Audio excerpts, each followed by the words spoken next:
Hello everyone, आज हम आपको आपकी पहली बुक जिसका नाम है इसका पहला lesson an elegy written in country churchyard पढ़ाने जा रहे हैं, जिसको लिखा है थॉमस ग्रे ने। तो चलो पहले थोड़ा सा पोएट के बारे में बता दिया जाए कि थॉमस ग्रे का जन्म 1716 लंदन में हुआ था। इनकी प्रारंभिक जो शिक्षा थी, इनकी जो पहली जो शिक्षा थी वो ईटन कॉलेज में हुई और इसके बाद इनकी जो उच्च शिक्षा थी वो कैम्ब्रिज यूनिवर्सिटी में हुई। इसके बाद ही उन्हें कई सारे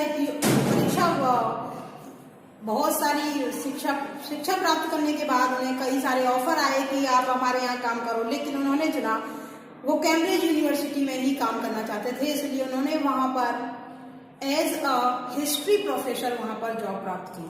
फिर उन्हें राजकवि का सम्मान देने के लिए भी कहा गया, पर उन्होंने इस सम्मान के लिए साफ मना कर दिया कि मुझे ये सम्मान नहीं चाहिए, क्योंकि वो कुछ और करना चाहते थे। इसके बाद उन्हें उनकी डेथ जो थी वो 1771 में हो गई। उनकी जो फेमस कविताएं हैं वो हैं an ode a distance prospect of Eton College, the progress of poesy, the bards, the fatal sisters, ये सभी जो है उसकी फेमस पोएम है, फेमस। तो आज हम इसको पढ़ाने जा रहे हैं an elegy written in country churchyard. इसके बारे में थोड़ा सा बता देते हैं कि क्या स्टोरी है इसके पीछे। इसके पीछे एक ही स्टोरी है कि जब एक बार कभी चर्चयार्ड में जाते हैं, चर्चयार्ड में इस कब्रिस्तान, वहां वो देखते हैं कि उधर उधर घूमते हैं तो वो पाते हैं कि यहाँ पर जितनी भी कब्रें बनी हुई हैं वो सारी कब्रें जो हैं वो थोड़ी सी बेकार दिख रही हैं, इतनी अच्छी नहीं दिख रही जितनी दिखनी चाहिए। तो वो देखकर थोड़ा सा अंदाज लगाते हैं कि शायद यहाँ पे जो कब्रें हैं वो कमजोर वर्ग के लोगों की है, कमजोर वर्ग यानी गरीब लोगों की है, क्योंकि अगर अमीरों की होती तो थोड़ी अच्छी हालत में होती।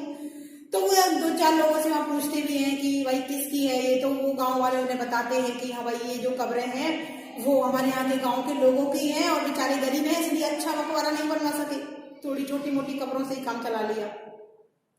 इसके बाद क्या होता है, फिर वो सोचते हैं कि एक दिन मैं भी मर जाऊंगा, आप भी मर जाएंगे, सब मर जाएंगे, क्योंकि सबको एक ना एक दिन मरना ही है। देखो जिंदा तो कोई नहीं रहने वाला, सबको मरना है एक ना एक दिन।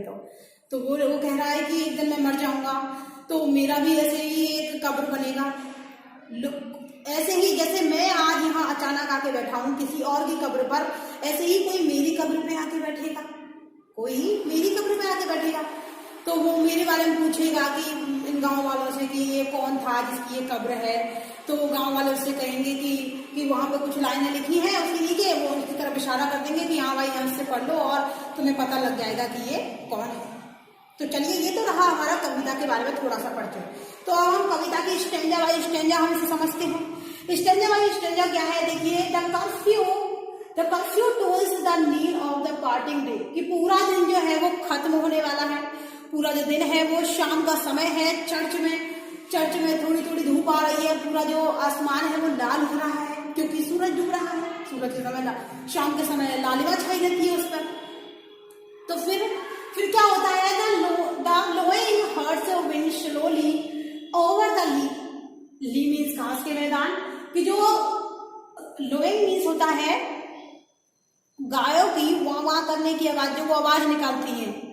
तो गाय जो है उनका झुंड, हर्ड मीन्स झुंड होता है, वो ठंडी ठंडी जो हवा बह रही है शाम के समय, उससे होकर के वो जा रहे हैं घास के मैदानों की तरफ, क्योंकि वो उन्हें खाना भाई शाम को सबको भूख लगती है तो इन्हें भी लगेगी, इसलिए वो जा रही हैं और घास के मैदानों की तरफ।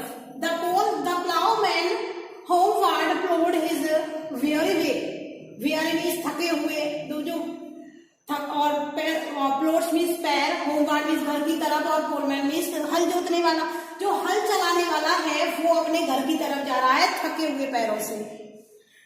And leaves the world to darkness and to me, और वो मेरे लिए अंधेरा छोड़ता जा रहा है, जैसे जैसे वो घट जा रहा है तो उसके पीछे क्या है, अंधेरा होता जा रहा है।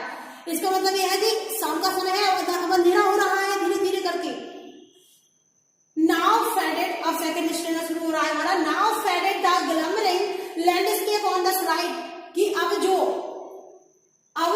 ग्लैमरिंग, जो अब तक जो चमक रहे थे लैंडस्केप, मतलब इस प्राकृतियां जो चमक रही थी सूरज की प्रकाश से, जो शाम का समय था ना, तो सूरज की प्रकाश से जो चमक रही थी अब वो फेडेड, मतलब हल्के बढ़ते जा रहे हैं, थोड़ा अंधेरा होता जा रहा है, थोड़ा अंधेरा होता जा रहा है। And on the air soul man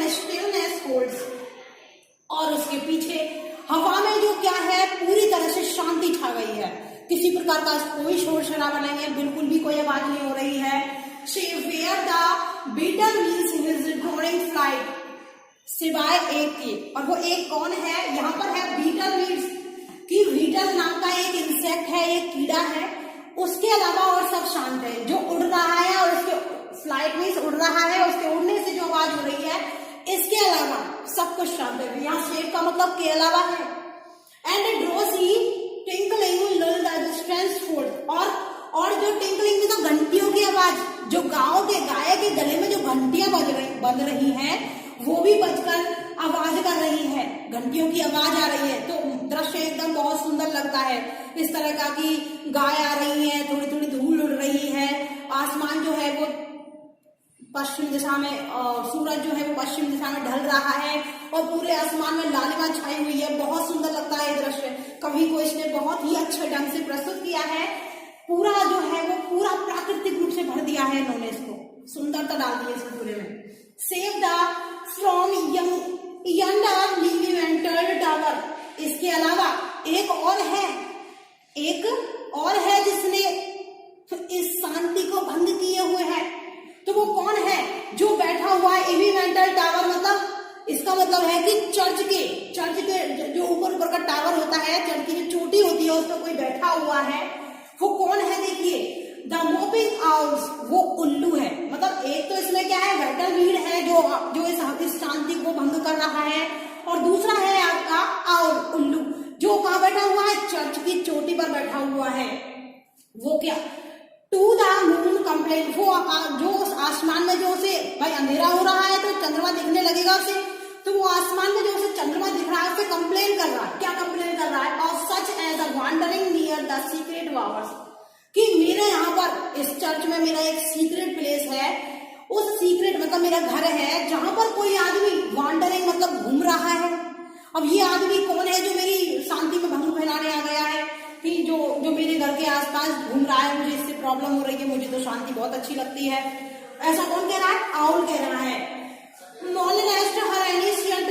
reason, कि यहाँ पर जो मेरा पुराना जो ये घर है, बहुत पुराना घर है मेरा, ये मैं यहाँ अकेला रहता आया हूँ, मैं किसी को बर्दाश्त नहीं कर सकता। वो इससे मून से कंप्लेन कर रहा है कि आप इसे भाई यहाँ से भगाओ, कैसे भी करके कोई भी जुगाड़ लगाओ और यहाँ से निकाल दो इसे, क्योंकि मैं नहीं चाहता कि किसी तरह का डिस्टर्बेंस मेरी जो शांति है उसमें हो। मुझे लोनलीपन पसंद है, अकेलापन पसंद है, मैं नहीं चाहता कि यहाँ कोई और हो मेरे अलावा। तो दोस्तों देखा, आज हमने यहाँ 3 स्टैंजास किए हैं। हमारे नेक्स्ट वीडियो में हम आपको और स्टैंजास करके दिखाएंगे सॉल्व। Okay, thank you.